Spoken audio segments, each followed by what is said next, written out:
Welcome to UPSC Vino. Geo scientist 2026ஓட answer தான் நம்ம டிஸ்கஸ் பண்ண போகிறோம் with respect to CSC prelims 2026. Because இதில் ஜிஎஸ் மட்டும் தான் நம்ம வந்து டிஸ்கஸ் பண்ண போகிறோம். Other than GS which is related to geo scientist அதை நம்ம டிஸ்கஸ் பண்ண போகிறதில்ல. So it will be help for aspirants who are preparing for 2026 prelims CSC civil service examination. So first of all, the voting age of India was changed from 21 years to 18 years under which one of the following constitutional amendment act? See, 21 years இருந்து 18 years voting age வந்து reduce பண்ணது எந்த constitutional amendment அப்படின்னு சொல்லி கேட்குறாங்க.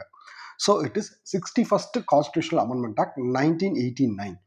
61st constitutional amendment act 1989. So 18 yearsல இருந்து 21 yearsல இருந்து 18 years reduce ஆனது வந்து பார்த்தீங்க அப்படின்னா that is 61st Constitutional Act 1989. Okay, fine. Then what is 43rd Constitutional Amendment Act? What is 43rd Constitutional Amendment Act? 43rd Constitutional Amendment Act என்ன சொல்லுச்சு? So it was for undoing 42nd Constitutional Amendment Act. So restoring judicial review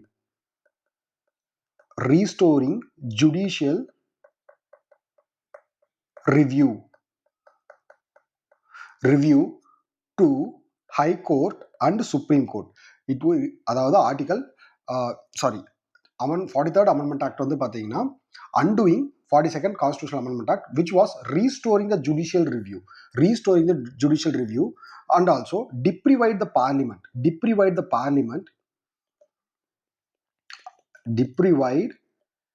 parliament on lawmaking with anti-national lawmaking with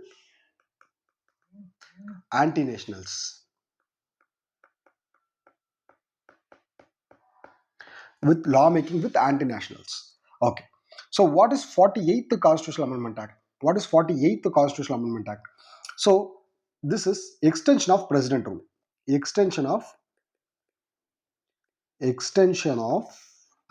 rule. President rule. So what is 69th Constitutional Amendment Act? So it was giving Delhi UT as a national capital territory.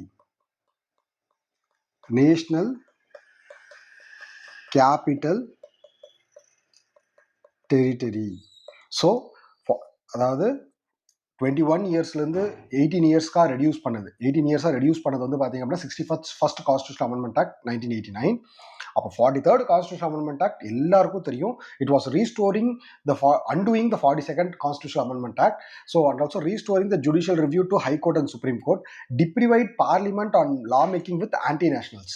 So இந்த criteria எல்லாத்தையுமே அதில் கொண்டு வந்தாங்க. 48th Constitutional Amendment Act வந்து பார்த்தீங்கன்னா article 356 வந்து பார்த்தீங்க அப்படின்னா எக்ஸ்டென்ஷன் ஆஃப் பிரசிடென்ட் ரூலை வந்து எக்ஸ்டெண்ட் பண்ணுறதுக்கு உண்டான ரைட்ஸை வந்து article 48th Constitutional Amendment Act வந்து கொடுத்தது. So that is literally article 356 president rule. So அதுக்கு அடுத்து 69th Constitutional Amendment Act வந்து டெல்லியை வந்து பார்த்தீங்கன்னா நேஷனல் கேபிட்டல் டெரிட்டரி அப்படிங்கிற கான்செப்ட்ல வந்து கொண்டு வந்தாங்க. ஸோ இதே கொஷின் வந்து LCDE யூபிஎஸ்சி நடத்துகிற இன்னொரு எக்ஸாம் அதில் 2024 கேட்ட கொஷின் தான் இது. ஸோ இது வந்து PYQs ரிலவெண்ட் அப்படிங்கிறது இதுவே ஒரு ரிப்பீட்டட் PYQ தான். Okay, so question number 2. The preamble of Constitution serves which of the following purposes? So ரொம்ப ஈஸி தான். So preamble of Constitution serves which of the following purposes? Which அப்படின்னு சொல்லி கேட்டிருக்காங்க. First, source of power for legislature. See, எந்த preambleயுமே source of power to legislature அப்படின்னு சொல்லியிருக்கவே மாட்டாங்க. அப்போ statement 1 வந்து தப்பு. ஸோ அப்போ ஸ்டேட்மெண்ட் 1 தப்பு அப்படின்னாலே நமக்கு வந்து பார்த்தீங்கன்னா கண்டிப்பாக 2 and 4 கரெக்டு. அப்போ 3 கரெக்டாக இல்லையா அப்படிங்கிறத நம்ம செக் பண்ணோம். Lays down the provision for economic liberty social political liberty. It's not for economic liberty. So statement 3யும் தப்பு. ஸ்டேட்மெண்ட் 3 தப்பு அப்படின்னாலே நமக்கு வந்து ஆட்டோமேட்டிக்லி 2 and 4 தான் answer. So what is 2 and 4? State the objectives which constitution seeks to establish and promote. So அதாவது states that objectives. So constitution என்னெல்லாம் promote பண்ணணும் அப்படிங்கிறத நம்ம ப்ரீஆம்பிள்லேயே சொல்லியிருக்கோம். States the source from which the constitution derived its authority. So constitution யார் எதுக்கிட்ட இருந்து அத்தாரிட்டி பவர் டிரைவ் பண்ணுது அப்படிங்கிறதையுமே ப்ரீஆம்பிள் தான் சொல்லுது. எஸ். ஸோ இது ரெண்டுமே கரெக்டு. ஸோ இது வந்து பார்த்தீங்கன்னா ஆல்ரெடி நமக்கு வந்து 2017 நம்ம ப்ரிலிம்ஸ் சிஎஸ்சி ப்ரிலிம்ஸில் கேட்டிருக்காங்க, சிடிஎஸ் 2017 கேட்டிருக்காங்க. So it is one of the most important question, already repeated twice 2 time repeat ஆயிருக்கு. ஸோ ப்ரியாம்பிள் அப்படிங்கிற கான்செப்ட் வந்து பார்த்தீங்கன்னா source to the power of legislature கிடையாது. ஸோ லெஜிஸ்லேச்சர் கிடையாது. States the objective which the constitution seeks to establish and promote. So gives objectives. So அதுக்கு அடுத்து வந்து பார்த்தீங்கன்னா பொலிட்டிக்கல் அண்ட் சோஷியல் லிபர்ட்டி மட்டும் தான் பேசியிருப்போம், எக்கனாமிக் லிபர்ட்டி பற்றி பேசியிருக்க மாட்டோம். States the source which the constitution drives authority drive பண்ணது வந்து காமிக்குது அப்படின்னு சொல்லியிருப்போம். Next question number 3. So question number 3.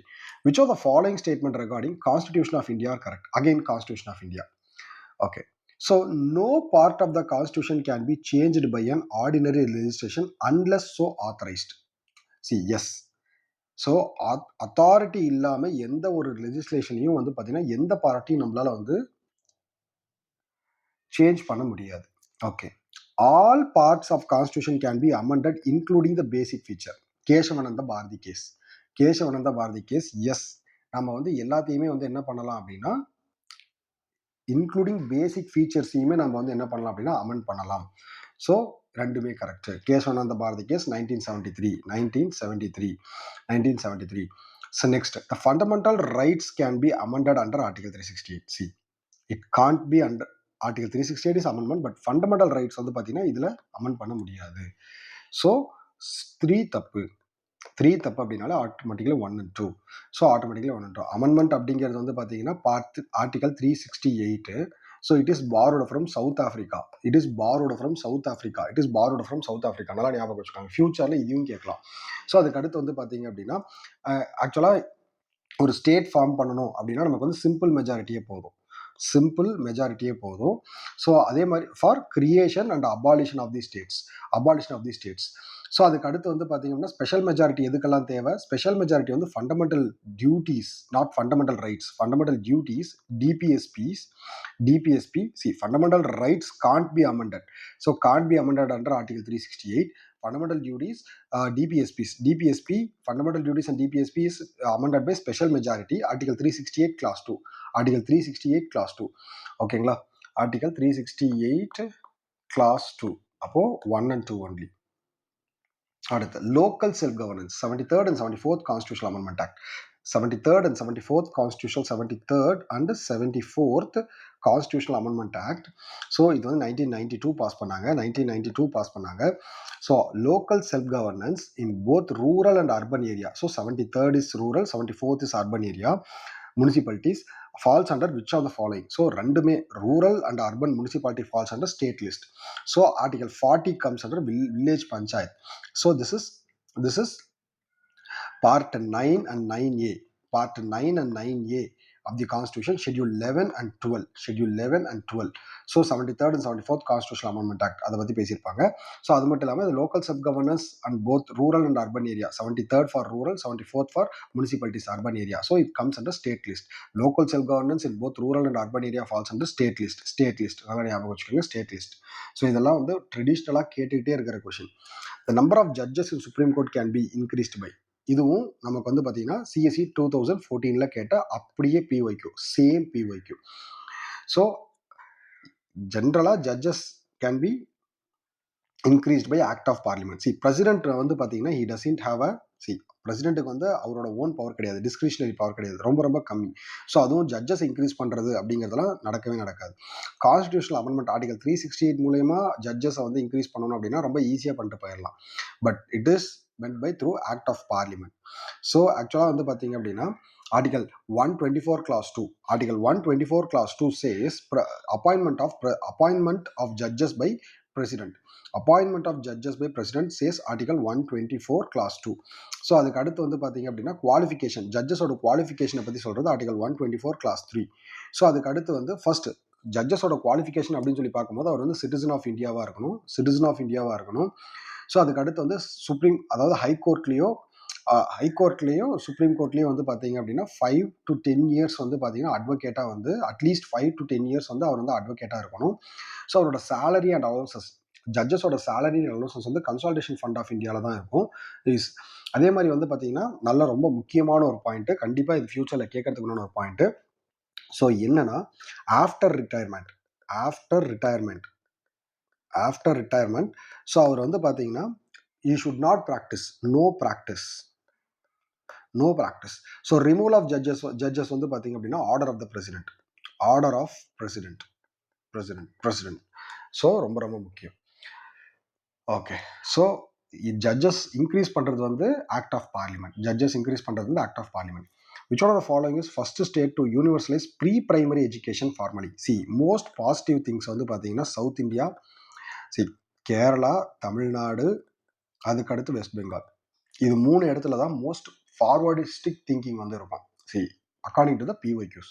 So இப்போ இந்த இடத்துல வந்து பார்த்தீங்கன்னா universalization of pre primary education formally pre primary எஜுகேஷன்ஸை ஃபார்மலாக யூனிவர்சலைஸ் பண்ணது யாரு அப்படின்னு சொல்லி பார்த்தீங்கன்னா இட் இஸ் கேரளா. ஸோ இது வந்து ரொம்ப முக்கியம். ஓகேங்களா? Okay, so who among the following holds the office of at the pleasure of the presidency? Again, pleasure of the president. பிரசிடென்ட்டை பற்றி 2 கொஸ்டின் வந்துருச்சு. So article 76 says about attorney general of India. Attorney general அப்படிங்கிறவர் வந்து பார்த்தீங்கன்னா present கவர்மெண்ட்டோட, அதாவது ruling கவர்மெண்ட்டோட advocate தான் அட்வொகேட் ஜெனரல், அட்டார்னி ஜெனரல் சொல்லுவோம். ரூலிங் கவர்மெண்ட்டுக்கு சார்பாக வாதாடக்கூடிய வக்கீலை தான் நம்ம அட்டார்னி ஜெனரல் சொல்லுவோம். அப்போ இவருக்கு வந்து ஃபிக்ஸ்டு டேர்ம் கிடையாது. கவர்மெண்ட் மாறிச்சு அப்படின்னா அவர் வந்து மாற்றிடலாம். அதனால தான் சொல்கிறோம் இவரோடது வந்து ப்ளஷர் ஆஃப் த பிரசிடென்ட் வந்து பார்த்தீங்கன்னா எவ்வளோ நாள் வரை இருக்காரோ அவ்வளோ நாள் வரை அவர் இருந்துட்டு போகலாம், அவ்வளோதான். ஸோ இதுக்கும் வந்து பார்த்தீங்கன்னா அதாவது குவாலிஃபிகேஷன் அப்படிங்கிறது சிட்டிசன் ஆஃப் இந்தியாவாக இருக்கும். 5 இயர்ஸ் எக்ஸ்பீரியன்ஸ் இன் ஹைகோர்ட்டாக இருக்கணும். 5 இயர்ஸ் எக்ஸ்பீரியன்ஸ் இன் ஹைகோர்ட்டாக இருந்தால் போதும். ஸோ அதுக்கு அடுத்து consider the following states. How many of the above states are bicameral in legislation? Bicameral in legislation. So bicameral, upper house and lower house. Andhra Pradesh, Maharashtra, Karnataka, Telangana, additionally Bihar. So all four. Bihar. So Telangana, எல்லாமே. So Article 169 says, Article 169 says about creation and abolition of upper house by simple majority.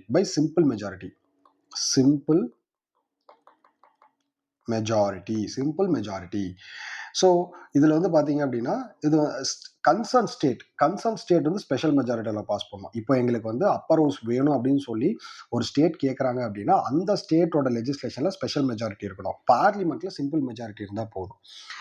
ஒரு ஸ்டேட்டுக்கு உண்டான ரைட்ஸை state கேட்குதுன்னா அந்த state வந்து special மெஜாரிட்டியில் pass பண்ணணும். பார்லிமெண்ட்டில் அதுக்கு simple majority இருந்தாவே போதும். ஸோ இது வந்து லாஜிக்காக ஞாபகம் வச்சுக்கோங்க. Next Article 171 says 1/3 of the total of the total strength of state assembly not less than 40. அதாவது ஆக்சுவலாக வந்து பார்த்தீங்கன்னா இப்போ நான் வந்து செகண்ட் ஹவுஸ் ஃபார்ம் பண்ணுறேன் அப்படின்னா அதில் 1/3 தான் பாப்புலேஷன் இருக்கணும். அதாவது இப்போ for example 100 people, okay 90 MLAs இருக்காங்க அப்படின்னா 30 மெம்பர்ஸ் தான் நான் வந்து என்ன பண்ணணும்னா அப்பர் ஹவுஸுக்கு கொண்டு போகணும். அதுதான் வந்து டோட்டலாகவே 30 மெம்பர்ஸ் தான் இருக்கணும். அதுதான் Article 171 சொல்ல வருது. Article 169 வந்து creation and abolition of upper house by simple majority. Concern state வந்து ஸ்பெஷல் மெஜாரிட்டி கொண்டு வரணும். Article 171 என்ன சொல்லுது அப்படின்னா 1/3 ஆஃப் டோட்டல் ஸ்ட்ரென்த் ஆஃப் 1/3 தான் வந்து அந்த ஸ்டேட் அசம்பிளியோட 1/3 தான் இருக்கணும். அதே மாதிரி ஒரு செகண்ட் ஹவுஸ் வேணுங்கிற ஸ்டேட்டுக்கு வந்து மினிமம் 40 பேராவது இருக்கணும். 40 பேர் இருந்தால் தான் வந்து பார்த்தீங்கன்னா அவங்களுக்கு வந்து என்ன கொடுப்பாங்க அப்படின்னா செகண்ட் ஹவுஸுக்கு உண்டான பவர் இருக்கு, கேட்கறதுக்கு உண்டான ரைட்ஸ் இருக்கு. ஸோ அதுக்கு அடுத்தபடியாக வந்து பார்த்தீங்கன்னா 6 இயர்ஸ் டென்யூர் வந்து 6 இயர்ஸ் 1/3, அதாவது ஒரு 1/3, அதாவது எவ்ரி செகண்ட் இயர் வந்து பார்த்தீங்கன்னா 1/3 ஆஃப் த பீப்புள் வந்து வெளியே வருவாங்க. ஸோ இது எல்லாமே ரொம்ப முக்கியம். So 8th question. Next 9th question. இது ரொம்ப easy. Article 352 proclamation of emergency. Proclamation of emergency. It cannot be operated unless approved by resolution of both the house of the parliament. Yes, within 1 month.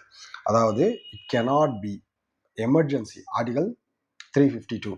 So emergency cannot be operated unless approved by resolution of both the houses. Lok Sabha Rajya Sabha ரெண்டு பேருமே approve பண்ணணும் within 1 month. Yes, statement 1 is correct. அப்போ statement 1 is correct அப்படின்னா yes, we are coming with this. Proclamation is immune to judicial review. See, இதுதான் வந்து தப்பு. See, emergency can be questioned under the law. அப்போ 2 தப்பு. 2 தப்பு அப்படின்னாலே முடிஞ்சது. ஸோ இந்த ஸ்டேட்மெண்ட் சேம் 1 கரெக்ட் 2 தப்புனாலே. Proclamation emergency may be made by president of India at any time if the security. So இதுதான் வந்து பார்த்தீங்கன்னா ஆர்டிகல் 352 வந்து சொல்லுது. ஆர்டிகல் 352 வந்து security threat. Article 352 talks about security threat. Proclamation of emergency under internal disturbance or else security threat. So 3 இருக்கு அப்படின்னாலே நமக்கு வந்து 4 கிடையாது. 1 3 இருக்கு. அப்போ 5 6 4 இருக்கா இல்லையா? The President of India can issue the proclamation of revoke any time if Lok Sabha pass the resolution. Yes. So, இதுவும் correct. So, judicial review, it's not immune to judicial review. Article 352 is a president rule. Like, at any time, எந்த டைம்ல வேணாலும் கொண்டு வரலாம். So அதாவது வந்து பார்த்தீங்கன்னா இப்போ ஏதாவது ஒரு ஹவுஸ் பாஸ் பண்ணால் அடுத்த 1 மந்த்குள்ளேயே இன்னொரு ஹவுஸும் பாஸ் பண்ணிடணும். ஸோ அதுக்கு அடுத்தபடியாக president of India can issue the proclamation of revoke any time வந்து ரிவோக் பண்ணலாம். ஓகேங்களா?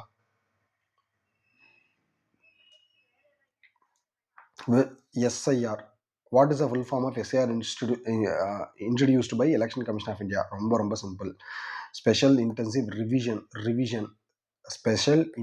ரிவிஷன். ஓகேங்களா? So next set of 10 questions வந்து நெக்ஸ்ட் வீடியோவில் பார்க்கலாம். தேங்க்யூ.